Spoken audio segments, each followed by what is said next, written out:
Right breaking news చూస్తున్నాం. అఘోరి వర్షిణి కేసులోని మరో twist నెలకొనింది. నిన్న విజయవాడ చేరుకున్న వర్షిణి హర్ష ఇంటికి చేరుకున్నారు. మరి ఉన్న పలంగా వర్షిణి మిస్సింగ్ అయినట్టు కూడా తెలుస్తోంది. అయితే ఇక్కడ మొత్తం కూడా ఈ ఇన్సిడెంట్ లోని విష్ణు విలన్ గా కనిపిస్తున్నాడు. అయితే గతంలో కూడా విష్ణుని పొగిడిన పేరెంట్స్ ఇప్పుడు ఎందుకు విష్ణుని తిడుతూ ఉన్నారు? నిన్నటి నుంచి కూడా మనం చూస్తూ ఉన్నాము. విష్ణువే వాళ్ళ అమ్మాయిని తీసుకొని వెళ్ళాడు, విష్ణు ఏదో ఒకటి చేస్తాడు అని చెప్పి తనపైన పోలీసులకు కూడా ఫిర్యాదు చేస్తాను అని చెప్పి కూడా వర్షిణి యొక్క పేరెంట్స్ మాట్లాడిన తీరు కూడా మనం చూసాము. అయితే ఇదే కాకుండా ఇంతకు ముందు కూడా విష్ణుని బాగా హైలైట్ చేశారు. మరి ఇప్పుడు ఎందుకు విలన్ అయ్యాడు విష్ణు అన్న దానిపైన కూడా చాలా వరకు కూడా ప్రశ్నలు వెల్లువెత్తుతున్నాయి. అండ్ వాళ్ళ పేరెంట్స్తో కూడా ఎవరైనా మాట్లాడారా, లేకపోతే విష్ణుని సైలెంట్గా ఉండమని ఎవరైనా డీల్ చేస్తున్నారా? నిన్న రాత్రి ఇంటికి వెళ్ళిన వర్షిణి మళ్ళీ ఎలా మాయమైంది, అసలు వర్షిణి ఎక్కడ ఉంది అన్న అంశం పైన తీవ్ర చర్చ కూడా నెలకొనింది. అండ్ విష్ణు స్టార్టింగ్ నుంచి కూడా తనని గుజరాత్ నుంచి తీసుకొచ్చినప్పటి నుంచి కూడా హర్ష, వర్షిణి అలాగే విష్ణు ముగ్గురు కూడా కలిసి ఉన్న వాళ్ళు నిన్న ఎందుకని హైదరాబాద్లో వాళ్ళిద్దరిని వదిలిపెట్టి వెళ్ళాడు. తర్వాత వర్షిణితోని అలాగే హర్షతో కూడా ఎక్స్క్లూజివ్గా మనం మాట్లాడడం కూడా జరిగింది. అండ్ విష్ణు అప్పగించడం వరకే నా పని, తర్వాత ఏదైనా సరే మీరే చూసుకోండి అని చెప్పినట్లు కూడా హర్ష బిగ్ టీవీతో ఎక్స్క్లూజివ్గా మాట్లాడిన సందర్భం కూడా మనం చూసాము. మరి ఇప్పుడు మళ్ళీ వర్షిణి మిస్ అయినట్టు కూడా తెలుస్తోంది. అసలు వర్షిణి ఎక్కడికి వెళ్ళింది, ఎవరైనా తీసుకొని వెళ్ళారా, లేకపోతే తనంత తాను వెళ్ళిందా అన్న దానిపైన కూడా ఇవాళ చాలా మంది కూడా వెయిట్ చేస్తూ ఉన్నారు. మరి ముఖ్యంగా విష్ణు ఇక్కడ విలన్గా మారడం కూడా ఇక్కడ మనకి క్లియర్గా కనిపిస్తోంది. అండ్ విష్ణు కాల్స్ లిఫ్ట్ చేయట్లేదు, అండ్ అమ్మాయిని తనే తీసుకువెళ్ళాడు అని చెప్పి మరోసారి వాళ్ళ పేరెంట్స్ ఆరోపిస్తున్నట్టు కూడా ఇక్కడ మనకి క్లియర్గా కనిపిస్తోంది. రైట్, అయితే ప్రెసెంట్ ఇదే అంశం పైన మాట్లాడదాం. మన బిగ్ టీవీ ప్రతినిధి లైవ్లో ఉన్నారు సాహిత్య. రైట్ సాహిత్య, నిన్న మన హర్ష అలాగే వర్షిణి మాటల్లో కూడా విన్నాము, విష్ణు చాలా మంచివాడు, విష్ణు మమ్మల్ని ఇక్కడ వదిలిపెట్టేసి తన పని తను చూసుకోవడానికి వెళ్ళిపోయాడు అని చెప్తూ ఉన్నారు. మరోపక్క వాళ్ళ పేరెంట్స్ మొత్తం కూడా విష్ణుని ఇక్కడ విలను, నా కూతుర్ని ఏదో ఒకటి చేశాడు అని చెప్పి వాళ్ళ వాదన కూడా మరి విన్నాం. అయితే ఇప్పుడు మళ్ళీ వర్షిణి మిస్ అయిందని చెప్తూ ఉన్నారు. మరి ఏంటి అక్కడ అప్డేట్స్ ఏంటి, విష్ణు తీసుకువెళ్ళాడా లేకపోతే ఏంటి అసలు? ఎట్టకేలకు వర్షిణి విజయవాడకు చేరుకుంది. తమ తల్లిదండ్రుల దగ్గరికి అయితే కనుక సేఫ్ గా వచ్చింది అని ఒక హ్యాపీ న్యూస్ అయితే వాళ్ళు వినగలిగారే తప్ప మళ్ళీ అసలు వర్షిణి ఎక్కడుంది ఏంటి అనేది మొత్తం డ్రామా అంతా కూడా నిన్న ఫ్యామిలీ అంతా ఒక దగ్గరకు వెళ్ళి అటు శ్రీహర్షని ఇటు వర్షిణిని ఇద్దరిని కలిసి కూడా అక్కడి నుంచి ఇంటికి తీసుకురావడం జరిగింది. రాత్రి అంతా కూడా వర్షిణి ఇక్కడే ఉంది, తెల్లవారుజాము వరకు కూడా వర్షిణి ఇక్కడే ఉంది. All of the sudden big TV call చేస్తే మాత్రం వర్షిణి లేదు. వర్షిణి అనే అమ్మాయి సేఫ్గా తీసుకొచ్చాము, మాకు విష్ణు మీద డౌట్ ఉంది, నా కొడుకు హర్ష కూడా కాల్ చేస్తున్నాడు, హర్ష కూడా మాట్లాడాడు మధ్యలో, మనతో బిగ్ టీవీతో కూడా ఎక్స్క్లూజివ్గా లైవ్లో కూడా మాట్లాడిన పరిస్థితి ఉంది. కోటయ్య ఎవరైతే ఉన్నారో వర్షిణి తండ్రి, అతను ఫోన్ చేసి హర్షతో మాట్లాడినప్పుడు కూడా మేము విజయవాడ బయలుదేరాము, వస్తున్నాము, ట్రైన్లో ఉన్నాము అని చెప్పేసి చెప్పిన పరిస్థితి అయితే కనపడతా ఉంది. ఇది టోటల్ ఎపిసోడ్లో అయితే గనక స్టార్టింగ్ నుంచి వాళ్ళ ఫ్యామిలీ ఎవరినైతే నమ్మారో విష్ణు అనే పర్సన్ని, విష్ణు అనే పర్సన్ వీళ్ళకి చాలా సన్నిహితంగా ఉన్నాడు, ఫైనాన్షియల్గా ఆదుకున్నాడు, ఎంతో చాలా జాగ్రత్తగా అయితే కనుక వీళ్ళ ఫ్యామిలీని చూసుకుంటున్నాడు అని స్టార్టింగ్ నుంచి చెప్పారు. కానీ ఆల్ ఆఫ్ ద సడన్ నిన్నగాక మొన్న రాత్రి వాళ్ళ నాన్న చేసిన ఆరోపణల మేరకు అయితే కనుక నిన్న పొద్దున్నే వాళ్ళు మనకు ఒక బయట ఇవ్వడం జరిగింది. కోటయ్య ఎక్స్క్లూజివ్గా విష్ణు గురించి కొన్ని విషయాలు బయటపడడం జరిగింది. మాకు 5 లక్షలు ఇవ్వాలి, అందుకే విష్ణు ఇదంతా డ్రామా ఆడుతున్నాడేమో, ఫోన్లు లిఫ్ట్ చేయడం లేదు, విష్ణు ఏం చేస్తాడో అని భయంగా ఉంది. అతను తీసుకెళ్లిన భవానీ అనే అమ్మాయికి సంబంధించి కూడా ఆ అమ్మాయితో ఎక్కడికో వెళ్ళిపోయాడు, లేకపోతే విష్ణు మధ్యలో ఎందుకు ఎస్కేప్ అయిపోతున్నాడు. విష్ణు అనే అతను స్టార్టింగ్ నుంచి కూడా మాతో ఉన్నాడు, కానీ మా ఫ్యామిలీతో అసలు అఘోరీ దగ్గరికి మా అమ్మాయి వెళ్ళడానికి కారణం కూడా విష్ణువే అని అంత ఖరాఖండిగా చెప్పిన కోటయ్య సాయంత్రం కల్లా ఏం జరిగింది, ఆ అమ్మ నాన్న రెసిడెన్సీ బిల్డింగ్ లో ఏం జరిగింది, అసలు వాళ్ళు ఏం చేశారు, వాళ్ళు ఏం మాట్లాడారు, అసలు వీళ్ళ పేరెంట్స్ ఇన్ఫ్లుయెన్స్ చేస్తుంది ఎవరు, ఆల్ ఆఫ్ ద సడన్ అక్కడికి వెళ్ళి కూడా వేరే అదర్ ఛానల్ ఇంటర్వ్యూలో కూడా వాళ్ళు మాట్లాడుతూ విష్ణుకి ఎలాంటి సంబంధం లేదు, విష్ణు మాకు చాలా హెల్ప్ చేశాడు, మా అమ్మాయి కంటే కూడా విష్ణు చెల్లి అంటేనే మంగళగిరిలో ఎక్కువ తెలుసు అనే డైలాగ్ని పదే పదే ఎందుకు చెప్తున్నారు వాళ్ళు? గతంలో కూడా చెప్పారు, కానీ ఎందుకు మళ్ళీ బిగ్ టీవీతో ఇటు వేరే అదర్ ఛానల్తో కూడా మాట్లాడినప్పుడు వాళ్ళు విష్ణు మీద పలు అనుమానాలు వ్యక్తం చేసి ఇటు మంగళగిరి పోలీస్ స్టేషన్లో కూడా వాళ్ళు కంప్లైంట్ ఇవ్వడానికి సిద్ధపడ్డారంటే వాళ్ళకున్న అనుమానాలు ఏ రేంజ్లో ఉన్నాయనేది చాలా మందికి విష్ణు పైన కానీ ఇటు జరుగుతున్న ఇటు కుటుంబంలో కూడా ఎలాంటి కలహాలు జరుగుతున్నాయో వీటన్నిటికి సంబంధించి కూడా అనేక అనుమానాలు వ్యక్తమయ్యాయి. ఇటు శ్రీహర్షని కూడా ఇన్ఫ్లుయెన్స్ చేశాడు విష్ణు, అందుకే మా అబ్బాయి కూడా అలా మాట్లాడుతాడని కోటయ్య ఇటు స్వరూపరాణి ఇద్దరు చెప్పారు. కానీ సాయంత్రం కల్లా మళ్ళీ మైండ్ ట్విస్ట్ చేసేసి అందరినీ కన్ఫ్యూజ్ చేసే విధంగా అయితే వాళ్ళ మాటలు చాలా ఇన్ఫ్లుయెన్స్ కరంగా, అంటే ఎవరైనా ఇన్ఫ్లుయెన్స్ చేస్తుంటారా లేకపోతే విష్ణు ఇంకొకరు ఎవరైనా డ్రామా ఆడుతున్నారా? అసలు ఈ డ్రామా మొత్తంలో వర్షిణిని ఏం చేయబోతున్నారు? వర్షిణి ఇప్పుడు ఎక్కడుంది? వర్షిణి గురించి అడుగుతుంటే ఎందుకు సమాధానం చెప్పడం లేదు? ఒక ఆడపిల్ల ఆ అమ్మాయి జీవితం గురించి, ఫ్యూచర్ సెటిల్మెంట్ గురించి అయితే కనుక పోలీసులు కంప్లైంట్ ఇచ్చారు. ఉమెన్ మిస్సింగ్ కేసు కింద గుజరాత్ నుంచి పోలీసుల సహకారంతో అటు భోపాల్, హైదరాబాద్, విజయవాడకు చేరుకున్నారు. మధ్యలో కొన్ని ఇంటర్వ్యూలు చేసుకుంటూ వస్తూ ఉన్నారు. అయితే మధ్యలో చాలా మందిని కలుస్తూ ఉన్నారు. మధ్యలో విష్ణు ఎందుకు మిస్ అయిపోయాడు? విష్ణు ఎక్కడికి వెళ్ళిపోయాడు? అసలు విష్ణు అనే పర్సన్ వీళ్ళకి చాలా సన్నిహితుడు అని చెప్పేసి వాళ్ళే చెప్తూ ఉన్నారు. All of the sudden Vishnu మీదే డౌట్ ఉందని చెప్తున్నారు. కానీ విష్ణు మాత్రం నాకేం సంబంధం లేదు, నేను తమిళనాడులో ఉన్నాను, నేను హైదరాబాద్ లో ఉన్నాను, నాకు మోషన్స్ అవుతుందని చెప్పి ఇట్లా కొంత డ్రామా అయితే మాట్లాడడం జరుగుతుంది. అసలు విష్ణు ఎక్కడ ఉన్నాడు కూడా సమాచారం లేని పరిస్థితి. నిన్న నైట్ అలాగే తెల్లవారుజాము వరకు కూడా వర్షిణి ఇంట్లోనే ఉందని చెప్తూ ఉన్నారు కదా, మరి విష్ణు ఏమైనా ఇంటికి రావడం కానీ ఇలాంటిది ఏమైనా జరిగిందా? వాళ్ళ పేరెంట్స్ ఏమైనా మాట్లాడారు అంటే పొద్దున్న విష్ణు ఏమైనా ఇంటికి రావడం, లేకపోతే ఈ అమ్మాయి ఏమైనా కాంటాక్ట్ లో ఏమైనా ఉందా? ఇలాంటి విషయాల మీద ఏమైనా అప్డేట్స్ ఉన్నాయా? ఇదంతా పోలీసుల పరిధిలో జరుగుతుంది కాబట్టి ఖచ్చితంగా మంగళగిరి పోలీసులు అయితే దీని గురించి దర్యాప్తు చేస్తూ ముందు నుంచి కూడా వాళ్ళని ఫాలో అప్ చేస్తూ వచ్చారు. వాళ్ళు హైదరాబాద్ లో ఉన్నా ఇటు మంగళగిరికి వచ్చినా ఫస్ట్ వాళ్ళు స్టేట్మెంట్ రికార్డ్ చేసుకోవడానికి అయితే వర్షిణిని కానీ అటు కుటుంబ సభ్యుల్ని కానీ కంప్లైంట్ ఇచ్చారు కాబట్టి వాళ్ళతో ముందు మాట్లాడాల్సి ఉంటుంది. అయితే ఇటు పోలీసులు కూడా ఇంకా స్టేట్మెంట్ రికార్డ్ చేసుకోవడానికి కారణం ఏంటి? అసలు ఇక్కడ విష్ణు అనే పర్సన్ ఎక్కడ డ్రాప్ అయ్యాడు, ఎక్కడికి వెళ్ళిపోయాడు? ఈ థర్డ్ పర్సన్ ఎవరైతే ఉన్నారో భవానీ అనే వ్యక్తి, ఆ లేడీ ఎక్కడికి వెళ్ళిపోయింది? వీళ్ళిద్దరూ కలిసి ఎక్కడికో వెళ్ళిపోయారని కోటయ్య ఎందుకు చెప్పాడు?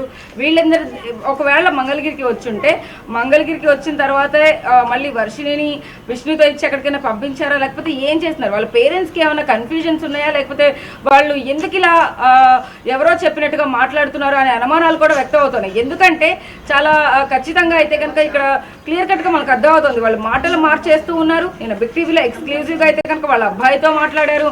వర్షిణి వచ్చేస్తుంది, వర్షిణి రావట్లేదు, ఇంకా రాత్రి రాలేదు, పొద్దున్న రాలేదు, మాకు భయంగా ఉంది, విష్ణు మీద అనుమానంగా ఉంది అని చెప్పిన మనుషులు ఇప్పుడు వాళ్ళకి అనుకూలంగా ఎందుకు మాట్లాడుతున్నారు? ఎవరైనా మాట్లాడిస్తున్నారా ఏంటి అనేది అయితే కనుక ఖచ్చితంగా తేలాల్సి ఉంది. అయితే దీనికి సంబంధించి కూడా ఇప్పటికే కోటయ్య కానీ అటు స్వరూపరాని ఇద్దరు వాళ్ళిద్దరికి సంబంధించిన పిల్లలకి ఎవరో శ్రీహర్ష కానీ ఇటు వర్షిణి కానీ వాళ్ళిద్దరిని ఎక్కడ పెట్టారు?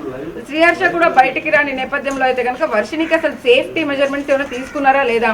వర్షిణి ఏం చేయబోతున్నారు? ఆమె ఒక పలానా ఛానల్లో కూడా ఏదో సమ్ ఆపర్చునిటీ కూడా కలిగింది, ఆమెకి ఏదో ఐడి కార్డు కూడా ఇచ్చినట్టుగా కూడా కొన్ని ఛానల్ ప్రచారం చేసుకుంటూ ఉన్నాయి. అయితే ఆమెకి వాళ్ళ కొంత ఏదో నగదు కూడా ఇచ్చి వాళ్ళతోని ఈ సెటిల్మెంట్ అంతా కూడా చేసినట్టుగా కూడా కొన్ని వార్తలు అయితే గుప్పమంటున్నాయి. ఎందుకంటే వాళ్ళు ముందు నుంచి కూడా ఒక మాట మీద నిలబడని ఫ్యామిలీ లాగా అందరికీ కనపడుతున్నారు. ఎందుకంటే అమ్మాయి మిస్సింగ్ అయ్యిందంటే కనుక ఖచ్చితంగా దానికి సంబంధించి అనేక ఆరోపణలు, అనుమానాలు అటు అఘోరి దగ్గర నుంచి కూడా అఘోరి తీసుకెళ్లిపోయింది, అఘోరి 20 రోజులుగా మా అమ్మాయిని అట్టు పెట్టేసుకుందని అఘోరి మీద అభాండాలు వేశారు. కానీ ముందు అఘోరిని వాళ్లే ఇంట్లో పెట్టుకున్నారు. అఘోరిని వాళ్లే ఇంట్లో పెట్టుకుని వాళ్లే పోషించి 2-3 రోజులు అప్పుడు బానే ఉంది. అప్పుడు బయటికి రావకుండా చాలా వాళ్ళ తమ్ముడు వాళ్ళ అబ్బాయి హర్ష కూడా చాలా ఆరోపణలు చేశాడు. అఘోరి ఇలాగా పార్ట్లో పెట్టించుకుంది నా చెల్లితో అని చెప్పేసి బిగ్ టీవీతోనే ఎక్స్క్లూజివ్ ఫస్ట్ ఇంటర్వ్యూ మనకే ఇచ్చిన నేపథ్యంలో అయితే కనుక శ్రీహర్ష అప్పుడెందుకు ఆపలేదు, తర్వాత ఎందుకు ఆపాల్సి వచ్చింది? దీని అంతటికీ కారణం విష్ణు అనే చెప్తున్న కోటయ్య ఇప్పుడెందుకు మాట మార్చేశాడు? అసలు అఘోరిని ఎందుకు రప్పించుకున్నారు? అఘోరితో పాటు వాళ్ళ అమ్మ వెళ్ళిపోయిన తర్వాత ఎందుకు ఆరోపణలు చేయడం స్టార్ట్ చేశారు? ఇటు విష్ణుకిను అఘోరికి ఏమైనా మధ్యలో చెడిందా అనే అనుమానాలు కూడా వ్యక్తం అవుతున్నాయి. ఎందుకంటే Vishnu all of the sudden turn చేసేసి అఘోరితో ఉన్న వ్యక్తి, అఘోరితో ఎన్ని నెలలు కూడా తిరిగి ఆమె షెడ్యూల్స్ అన్ని చూసుకుంటూ ఆమె ఎక్కడ ఏ టెంపుల్కి వెళ్ళినా కూడా విష్ణువే ముందడుగు వేస్తుండేవాడు. కానీ ఆల్ ఆఫ్ ద సడన్ ఇటు వర్షిణిని అతనే పంపించారు అనే నేపథ్యంలో అతను ఆమె దగ్గరికి వెళ్ళిపోయిన తర్వాత, వర్షిణి అఘోరి దగ్గరికి వెళ్ళిపోయిన తర్వాత విష్ణు స్టోరీ అంతా మార్చేసి వాళ్ళ తల్లిదండ్రుల్ని ముసుగొల్పడం కానీ, ఖచ్చితంగా అఘోరిని ఎలాంటి మాటలు మాట్లాడకూడదు అలాంటి మాటలు మాట్లాడుతూ అఘోరిని అసభ్యకరంగా అయితే కనుక దూషించారు. వీళ్ళ తల్లిదండ్రులు కూడా దూషిస్తూ మా అమ్మాయిని పంపించేయాలి అని చెప్తూ కూడా చాలా మాటలు మాట్లాడారు. అలా మాట్లాడిన తర్వాత ఇప్పుడు ఆల్ ఆఫ్ ద సడన్ మళ్ళీ విష్ణు గురించి అనుమానాలు వ్యక్తం అవుతున్నాయి. విష్ణు ఎక్కడున్నాడు, విష్ణు ఎందుకు ఫోన్ లిఫ్ట్ చేయడం లేదు, విష్ణు మీద పోలీసులు కంప్లైంట్ ఇస్తా ఉన్న వ్యక్తి సాయంత్రం కల్లా మళ్ళీ టర్న్ ఓవర్ అయిపోవడం. అంటే అఘోరి విషయంలో అయినా విష్ణు విషయంలో అయినా కానీ ఒక స్టాండ్ అయితే తీసుకోలేదు వీళ్ళు. డబ్బులు తీసుకున్నారని ఒకసారి చెప్తున్నారు, అఘోరి ఇంట్లోనే పెట్టుకుని అఘోరి ఏవైతే ఆల్కహాల్కి సంబంధించి ఏవైతే బాటిల్స్ తీసుకొచ్చిన ఎక్స్క్లూజివ్గా అవి కూడా చూపించారు మనకి. ఆ బాటిల్స్ ఎందుకు తీసుకురావాలి, ఆమె అడిగినప్పుడు మీరు ఒక అఘోరి పొజిషన్లో ఉండి ఇలాంటివన్నీ ఎందుకు చేస్తారని ఎందుకు ప్రశ్నించలేదు వాళ్ళు అనే అనుమానాలు ఖచ్చితంగా ప్రజలందరికీ కూడా వ్యక్తం అవుతాయి. కాబట్టి అసలు వీళ్ళ ఫ్యామిలీ డ్రామానా ఇది, లేకపోతే అఘోరి విష్ణు మధ్యలో ఉన్న కాన్ఫ్లిక్ట్లోనే ఈ ఫ్యామిలీని లాగారా అనే అనుమానాలు కూడా వ్యక్తం అవుతాయి. ఎందుకంటే అటు ఫ్యామిలీ చాలా అమాయకులు అని అందరూ భావిస్తున్న నేపథ్యంలో వీళ్ళు ఖచ్చితంగా ప్లేట్ ఫిరాయించి ఇట్లా విష్ణు మీద కంప్లైంట్ అని మాట్లాడడం, లేకపోతే పలానా ఛానల్ దగ్గర నుంచి కూడా వాళ్ళకి పిలుపు రావడం, వాళ్ళ అమ్మాయిని అక్కడ దాగా పెట్టేసి అక్కడి నుంచి వీళ్ళు కూడా వెళ్ళి ఆ ఇంటర్వ్యూలో మాట్లాడడం, ఆ జాబ్ వచ్చిందని, లేకపోతే ఏదైతే కొంత నగదు 1 లక్ష రూపాయలు 50,000 ఎంతో వాళ్ళకి ముట్టినట్టుగా కూడా సమాచారం అంతా ఉంది. అయితే ఏదైతే నగదుకు సంబంధించి కూడా ఇప్పటి వరకు వాళ్లే కేర్ టేకింగ్ చేసుకుంటున్నట్టు ఆ అమ్మాయి వర్షినికి సంబంధించి కూడా ప్రతి ఒక్కటి కూడా వాళ్లే కంట్రోల్ చేసినట్టుగా కూడా అర్థం అవుతా ఉంది. ఎందుకంటే వాళ్ళు కూడా ఇప్పుడు వాళ్ళు ఎవరైనా సపోర్ట్ చేస్తే ఖచ్చితంగా ఆ కోటయ్య కానీ స్వరూపరాణి ఆ దంపతులు ఇద్దరు కూడా మాటలు మార్చేస్తూ కూడా ఎంతో కన్ఫ్యూజ్డ్ గా అయితే మాట్లాడుతున్నట్టుగా చాలా క్లియర్ గా అర్థం అవుతా ఉంది. ఇక్కడ ఛానల్స్ ఎవరైతే మనం కవర్ చేస్తున్నామో ప్రతి ఒక్కళ్ళు కూడా చూస్తూ ఉన్నారు. ఎందుకంటే అబద్ధం చెప్తున్నారా లేకపోతే నిజం చెప్తున్నారా అన్న దాని మధ్యలో వాళ్ళిద్దరు కన్ఫ్యూజ్ అవుతూ కూడా వాళ్ళ పాపని ఎక్కడికి పంపిస్తున్నారు, ఆ అమ్మాయి మీద అంత ఇర్రెస్పాన్సిబుల్గా ఎందుకున్నారు అన్న అనుమానాలు కూడా వ్యక్తం అవుతున్నాయి. ప్రస్తుతం అయితే మంగళగిరిలో వర్షిని లేదు అనేసి కరాఖండిగా వాళ్ళ నాన్నగారే చెప్తూ ఉన్నారు. ఇన్ని రోజుల తర్వాత అమ్మాయి ఇంటికి వస్తే ఎవరైనా ఇంటి బయట నుంచి ఇంటి బయటికి ఎందుకు పంపిస్తారు అన్న అనుమానాలు కూడా వ్యక్తం అవుతాయి. ఎందుకంటే నిన్న రాత్రే వర్షిని వచ్చిన తర్వాత తెల్లవారుజామున మళ్ళీ వేరే దగ్గరికి పంపించామని చెప్తున్నారు. అంటే జాగ్రత్తగా వాళ్ళ అమ్మాయిని పెట్టుకోవాల్సిన బాధ్యత వీళ్ళకు ఉందా లేదా అన్న అనుమానాలు కూడా వ్యక్తం అవుతా ఉన్నాయి. ఇటు కోటయ్య ఎందుకు అంత సీరియస్గా లేడు వర్షిని గురించి, వాళ్ళకి కేవలం డబ్బులే ఇంపార్టెంటా, కూతురు ఇంపార్టెంట్ కాదా అన్న అనుమానాలు కూడా వ్యక్తం అవుతా ఉన్నాయి. ఇప్పుడు వర్షిని కూడా ఇక్కడ లేకపోవడంతో అయితే కనుక ఇటు పోలీసులు కూడా ఎప్పుడు స్టేట్మెంట్ తీసుకుంటారు, ఏంటి దీని గురించి దర్యాప్తు ముందు ఎలా చేయబోతున్నారు, అసలు వర్షిని ఇంటికి చేరుకున్న తర్వాత ఇటు ఏదైతే మెజిస్ట్రేట్ ముందు కూడా నిలబెట్టాల్సిన అవసరం ఉంది. కాబట్టి తహసీల్దార్ దగ్గర అక్కడ కూడా ఎప్పుడు తీసుకెళ్తారో అనేది అయితే ఖచ్చితంగా తేలాల్సి ఉందని చెప్పొచ్చు గౌతమి. అయితే థ్యాంక్ యూ. రైట్, అయితే బ్రేకింగ్ చూస్తున్నాం, మళ్ళీ వర్షిని మిస్ అయినట్టు కూడా తెలుస్తోంది. అయితే మొత్తం కూడా విష్ణు చేశాడు అనేది ఇక్కడ క్లియర్గా చెప్తున్న పరిస్థితి కనిపిస్తుంది. అటు కుటుంబ సభ్యులు కావచ్చు, ప్రతి ఒక్కరు కూడా అసలు ఆ విష్ణు మీద మాకు అనుమానంగా ఉంది, విష్ణువే ఎక్కడికో తీసుకువెళ్ళాడు అని అయితే వాళ్ళ కుటుంబ సభ్యులు చెప్తున్నారు. మరి ఇక్కడ స్టార్టింగ్ నుంచి కూడా మనం చూస్తూ ఉన్నాము ఈ మొత్తం ఎపిసోడ్లోని అటు పేరెంట్స్ మాటలు, ఇటు సొంత అన్న కావచ్చు లేకపోతే పెంచిన అన్న కావచ్చు, వాళ్ళిద్దరు మాటలు, అలాగే వర్షిని మాటలు, అలాగే అఘోరి మాటలు, ఎక్కడికెక్కడ కూడా పొంతన్న లేని పరిస్థితి మనకి ఇక్కడ క్లియర్గా కనిపిస్తోంది.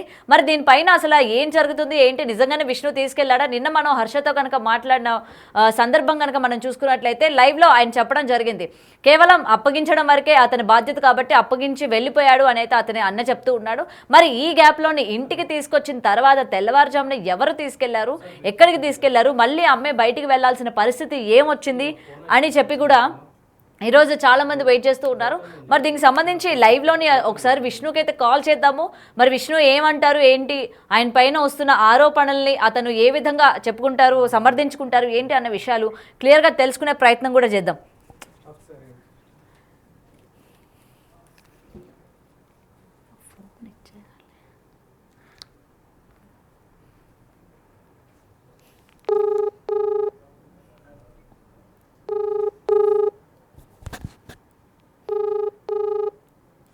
హలో విష్ణు గారు, విష్ణు ఎక్కడున్నారండి? కాదండి, మళ్ళీ వర్షిని మిస్ అయినట్టు తెలుస్తుంది. హలో, రైట్, అయితే విష్ణుకి అయితే కాల్ చేస్తున్నాం మనం, అతనికి హెల్త్ బాగాలేదు, మాట్లాడలేని పరిస్థితిలో నేను ఉన్నాను అని అయితే ఆయన చెప్తూ ఉన్నారు.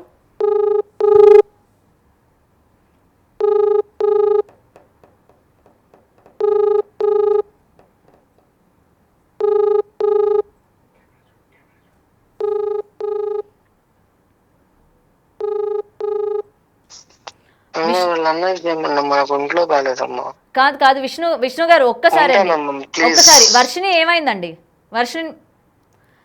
రైట్, ఇతనైతే ప్రెసెంట్ నాకు హెల్త్ బాగాలేదు, నేను మాట్లాడలేని పరిస్థితిలో ఉన్నానని అయితే చెప్తున్నారు. మరి వర్షిణి సంగతి అడుగుతుంటే మాట దాటేసే ప్రయత్నం చేస్తూ ఉన్నాడు. మరి కాల్స్ అయితే కనెక్ట్ అవ్వట్లేదు, కాల్ లిఫ్ట్ చేయట్లేదు అని చెప్తున్న తరుణంలోని మనకైతే కాల్ అయితే లిఫ్ట్ చేయడం జరిగింది. మరి అమ్మాయి గురించి అడుగుతుంటే ఆయన ఎక్కడ కూడా ఇన్ఫర్మేషన్ ఇవ్వని పరిస్థితి కనిపిస్తోంది. మరి ఈ గ్యాప్లోని ఇతనికి హెల్త్ ఎప్పుడు పాడైంది, లేకపోతే నిజంగానే హెల్త్ పాడైందా, లేకపోతే డ్రామా చేస్తున్నారా అన్న సందేహాలు కూడా ఇవాళ చాలా మందిలో కలుగుతూ ఉన్నాయి. మరి అయితే ఇంకొకసారి కాల్ చేద్దాం, అసలు ఆయన మళ్ళీ ఇన్ఫర్మేషన్ ఇవ్వడానికి రెడీగా ఉన్నారా లేదా అన్న దానిపైన ఇంకొకసారి ఆయనకైతే కాల్ కనెక్ట్ చేసి చూద్దాం.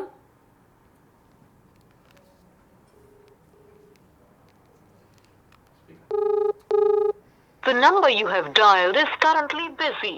Please try later. Right, Vishnu అయితే కాల్ కట్ చేస్తున్నారు. మరి ఏంటి అసలు ఏం జరుగుతుంది ఈ యొక్క మొత్తం ఈ ఫ్యామిలీ డ్రామాలోని అసలు ఏం జరుగుతుంది? ఇతని పైన ఇంత పెద్ద ఆరోపణ, మళ్ళీ నిన్న అమ్మాయి దొరికింది అనుకున్న టైంకి ఓకే ఇంటికి అయితే తీసుకొచ్చారు, విష్ణు పైన అయితే నెగిటివ్ లేదు అనుకున్న టైంలోని మళ్ళీ అమ్మాయి అయితే మిస్ అయింది. మరి మిస్ అయినప్పుడు విష్ణు ఇది ఏంటి, ఏం జరిగింది అని చెప్పి కనుక్కోవడానికి మనం ఎక్స్క్లూజివ్గా ఆయనకి కాల్ చేశాము. బట్ అయినా ఆయన మాట్లాడలేని పరిస్థితిలో ఉన్నాను అని, అలాగే హెల్త్ బాగాలేదు అని చెప్పైతే ఆయన చెప్తున్నారు. మరి దీనిలో ఎంతవరకు నిజ నిజాలు ఉన్నాయి, వర్షిణి గురించి ఇతనికి తెలిసే ఈయన కాల్ కట్ చేస్తున్నాడా, తెలిసే ఈయన మాట్లాడట్లేదా అన్న దానిపైన కూడా ఇంకా క్లియరెన్స్ రావాల్సిందే.